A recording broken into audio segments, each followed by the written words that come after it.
حضرت امام حسین رضی اللہ تعالیٰ عنہ نے جس دین کو بچانے کے لیے اپنی شہادت دی،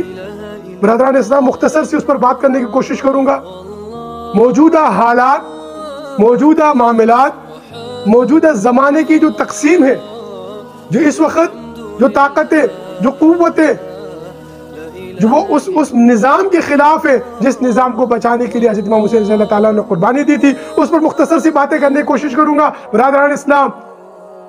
امام حسین رضی اللہ تعالیٰ کے بارے میں جس طرح میں نے پہلے عرض کیا تھا، حسین منی انا من الحسین، لحمک لحمی دحمک دحمی، حسین مجھ سے ہے، میں حسین سے ہوں۔ اس حسین سے محبت، حضور نبی صلی اللہ علیہ وسلم نے فرمایا، جو حسین سے محبت کرتا ہے وہ مجھ سے محبت کرتا ہے، جو حسین سے بغض رکھتا ہے وہ مجھ سے بغض رکھتا ہے، جو حسین سے عداوت رکھتا ہے وہ مجھ سے عداوت رکھتا ہے۔ تو حضور نبی صلی اللہ علیہ وسلم کی محبت و عقیدت، وہ چاہت، وہ حسین رضی اللہ تعالیٰ عنہ، وہ حسن رضی اللہ تعالیٰ عنہ، وہ اہل بیت کرامت کرم اللہ وجہہ، وہ فاطمہ الزہرا رضی اللہ تعالیٰ عنہ کے ساتھ جس کو پنجتن پاک کہا کرتے ہیں، اتنی عقیدت، اتنی محبت تھی، جس کے بارے میں فضائل موجود ہے۔ اگر آپ حدیثوں کی کتب کو ٹٹولیے، اس میں فضائل موجود ہے، وہ فضائل اہل بیت، فضائل علی، فضائل ابوبکر صدیق، فضائل عمر فاروق، فضائل عثمان غنی، فضائل صحابہ کرام، فضائل تابعین، فضائل تبع تابعین، تمام تر فضائل موجود ہیں۔